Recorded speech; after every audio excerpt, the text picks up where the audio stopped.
Working from home is wonderful until it isn't. Having been working remotely for a decade, I wanted to share how I managed to stay sane, where I failed, and what you can do to make the most out of remote work. In the beginning, there's all this extra time available. No commute, fewer interruptions from colleagues, and not to mention working in pajamas. Then it hits us and we feel all alone. Work creeps in to our usual home habits and there's no end to a working day. And to make things worse, we start resenting home and relationships with people we live with deteriorate. If this is on track of how you feel, I hear you. But it doesn't have to stay that way. A couple of hundred Modus Create team members like myself work from countries all over the world, yet we feel connected as we contribute to an amazing company culture. Here are a few tips on how you, too, can feel great when working remote. As you watch this, think about sharing this video to your fellow remote workers. They will appreciate it and you will have a better experience working remotely. Let's start with the very first thing you noticed when you start working from home: commute time. You probably saved an hour or more from your waking day. There's no more stress involved with commute either. So, what do you do with all this time? Probably work. No! Commute is our warm-up time, dedicated to yourself and your family. Exercise, read a book, work on your personal project, fix a breakfast for the family. Personally, I start my day at 6 a.m. when I walk my dog and listen to audiobooks.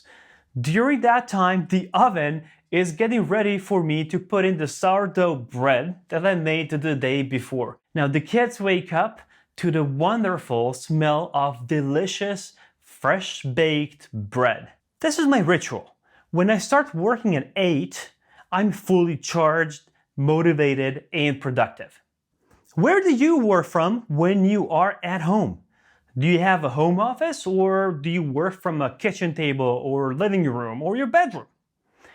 Whatever it is, make sure the environment is rich with physical objects that you can associate with work.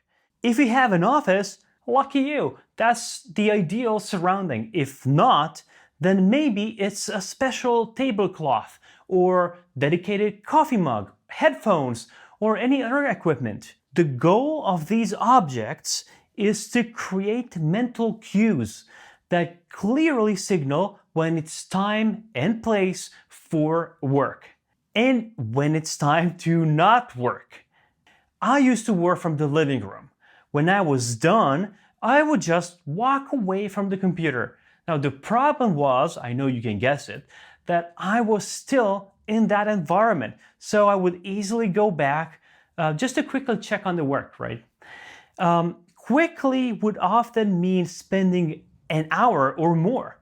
Before I knew it, it was time to go to bed and I lost the opportunity to decompress, rest, and spend the time with my family. By introducing physical cues, I was able to recognize when it's time to take a break. As soon as the physical objects are not in place, I know I'm not in the working mode. That helps create clear boundaries between the work and the home environments. We tend to think that we are not productive at home as much as we are at the office, simply because we are not there. Truth is, most people are far more productive when they work from home, as it's easier to focus. However, there's no reason why you can't take breaks at home just as you would at the office. Fix yourself a brunch or make a coffee. Get in touch with a friend. I too used to work 8 or more hours heads down, but then I started seeing the toll that took on my energy, productivity, and overall health. Nowadays, I take short breaks after every small achievement at work. It's my way to reward myself.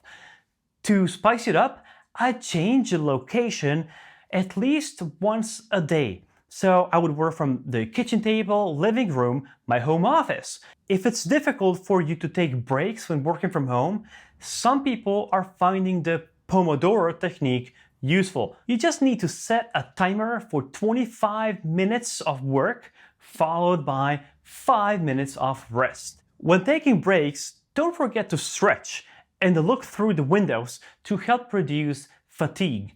Some of my team members do the dishes and laundry, which helps clear the mind and even frees up the time for the off work hours. Now that you work from home, you probably won't see many coworkers swinging by your work desk. They will replace it with something far easier: collaboration channels like Slack or Skype. These channels bring us closer together and become the primary interface for socialization. It's very useful to participate in non-formal communication so long it's properly dosed. I've gone from being present everywhere to completely abandoning everything that's not related to the ongoing project. When I was present everywhere, I learned that I couldn't control my focus, and distractions were all over the place. The opposite of that is solitude. My coworkers didn't know I existed anymore, and I lost touch with the company. Just as we want to create boundaries between work and home environment, we want to know when it's the right time to socialize. When it's time to be productive, feel free to turn off notifications and set the do not disturb status to let your coworkers know that you are heads down. Why not use statuses in Slack or Skype just to show I'm on a coffee break or meeting, or literally just type in the channel that you will be out for an appointment at your dentist for an hour. Whenever you take part in a meeting, try to show your face. Too much information comes from nonverbal communication, and being remote shows that very well. Don't miss the opportunity to turn the camera on and be yourself.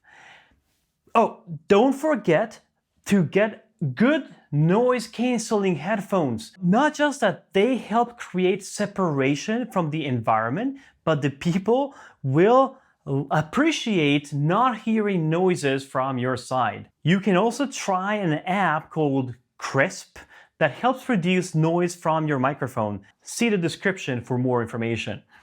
Before you turn that camera on, you will want to be dressed. We all love to stay in our pajamas or underwear when working from home. While that's often nice and relaxing and fun, don't forget to get dressed up at least once a week. On the flip side, don't lose the ability to work informally clothed. Working from home can be a lot of fun. There's usually a schedule when we work from the office, but we don't usually pay attention to everything so much. First, there's commute at a scheduled time. Then most people come to work and start their daily routines at work roughly at the same time, and we take breaks at similar times as well. There's no reason why we wouldn't do that at home. A lot of people at Modus plan a day or more in advance. Everything they want to get done becomes a reserved block in their calendars. Speaking of which, making sure that calendars are up to date is extremely important for collaboration, especially remote. It's much easier for coworkers to know when they can reach you. Working from home takes discipline, and we may not be associating home with discipline. However, if you're able to create a habit out of just one of those tips, I guarantee you'll be more successful even if you work from the office.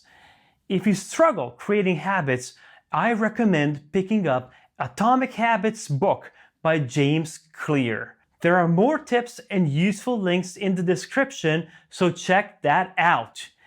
Have fun working remotely. Cheers from my home.